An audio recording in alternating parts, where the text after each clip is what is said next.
എല്ലാവർക്കും PSC SCRT booster ചാനലിലേക്ക് സ്വാഗതം. നമ്മൾ ഇന്നു മുതൽ ഒരു പുതിയ SCRT ചാപ്റ്റേഴ്സിൻ്റെ സീരീസ് തുടങ്ങുകയാണ്. ആദ്യം ക്ലാസ്സിലെ ബേസിക് സയൻസിലെ ആദ്യത്തെ ചാപ്റ്റർ തൊട്ട് നമുക്ക് നോക്കാം. എല്ലാവരും സപ്പോർട്ട് ചെയ്യണം. നമുക്ക് ഇതിലേക്ക് പോകാം. ആദ്യത്തെ ചാപ്റ്ററാണ് ഒറ്റയൊല്ലൊരു ജീവിതവും. ആഹാരത്തിനായി ജീവികൾ പരസ്പരം ആശ്രയിക്കുന്നു. ഈ പരസ്പര ബന്ധമാണ് ആഹാര ശൃംഖലാ ജാലം. എല്ലാ ശൃംഖലകളും ആരംഭിക്കുന്ന ജീവി വിഭാഗമാണ് സസ്യങ്ങൾ. സസ്യങ്ങളാണ് ഉൽപ്പാദകർ. പുല്ല് പുൽച്ചാടി തിന്നുന്നു, പുൽച്ചാടിയെ കോഴി തിന്നുന്നു, കോഴിയെ കുറുക്കൻ തിന്നുന്നു, കുറുക്കനെ കഴുകൻ തിന്നുന്നു. ഇതാണ് ഫുഡ് വെബ്. സമുദ്രം എന്ന ആവാസ വ്യവസ്ഥയിലെ ഉൽപ്പാദകരാണ് പ്ലവകങ്ങൾ. സമുദ്രം എന്ന ആവാസ വ്യവസ്ഥയിലെ ഉൽപ്പാദകരാണ് പ്ലവകങ്ങൾ. SCRT ചാപ്റ്ററിലെ ഇമ്പോർട്ടൻ്റ് ആയിട്ടുള്ള പോയിന്റ്സ് മാത്രമാണ് ഞാൻ നോട്ടാക്കി PDF രൂപത്തിലാക്കിയേക്കുന്നത്.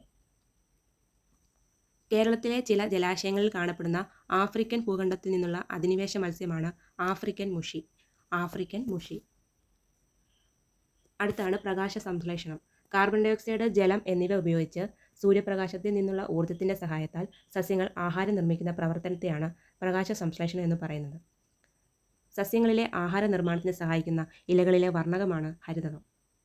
ഇമ്പോർട്ടൻ്റ് ആണ് ഹരിതകം. പ്രകാശ സംശ്ലേഷണത്തിൻ്റെ ഉൽപ്പന്നങ്ങളാണ് ഗ്ലൂക്കോസും ഓക്സിജനും. എല്ലാ ജീവികളും ശ്വസനത്തിനായി ഉപയോഗിക്കുന്ന വാതകമാണ് ഓക്സിജൻ. സസ്യങ്ങൾ ഉൾപ്പെടെ ശ്വസനത്തിനായിട്ട് ഉപയോഗിക്കുന്ന ഓക്സിജനാണ്.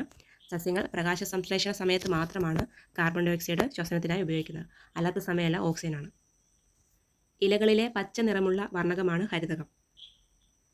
സസ്യങ്ങളുടെ വിവിധ ഭാഗങ്ങൾക്ക് നിറം കൊടുക്കുന്ന വർണ്ണങ്ങൾ നോക്കാം. ചുവപ്പ് നിറം നൽകുന്ന വർണ്ണകമാണ് ആന്തോസയാനിൻ. റിപ്പീറ്റഡ് PYQ ഈ ബോക്സ് പഠിക്കണം. ചുവപ്പ് നിറം ആന്തോസയാനിൻ, ഓറഞ്ച് കരോട്ടിൻ, മഞ്ഞ സാന്തോഫിൽ. ചുവപ്പ് ആന്തോസയാനിൻ, ഓറഞ്ച് കരോട്ടിൻ, മഞ്ഞ സാന്തോഫിൽ. ഇലകളിലുള്ള ഈ സൂക്ഷ്മ സുഷിരങ്ങളാണ് സൊമാറ്റ, ആസിരന്ധ്രം എന്ന് പറയുന്നു. ഇതിലൂടെയാണ് അന്തരീക്ഷവായു സസ്യത്തിനകത്തേക്ക് പ്രവേശിക്കുന്നത്. ജസ്റ്റ് ഒന്ന് നോക്കി വെച്ചാൽ മതി, ചിലപ്പോൾ ചോദിക്കും. അന്തരീക്ഷ വാതകങ്ങളുടെ അളവാണ്. അന്തരീക്ഷത്തിൽ ഏറ്റവും കൂടുതൽ കാണപ്പെടുന്നത് നൈട്രജനാണ്. നൈട്രജൻ 78%. അത് കഴിഞ്ഞ് ഓക്സിജൻ ആണുള്ളത്.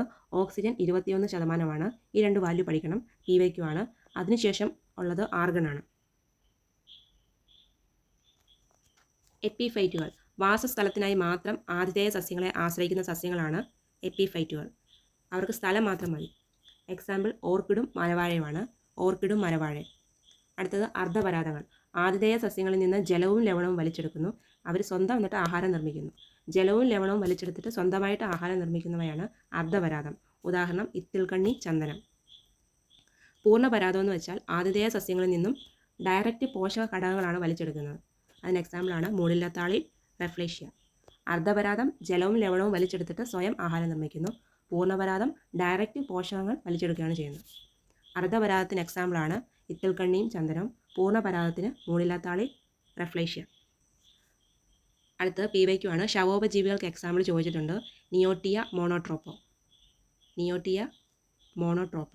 ജീർണ അവശിഷ്ടങ്ങളിൽ നിന്ന് പോഷക ഘടകങ്ങൾ ആഗിരണം ചെയ്തു വളരുന്ന സസ്യങ്ങളാണ് ശവോപജീവികൾ.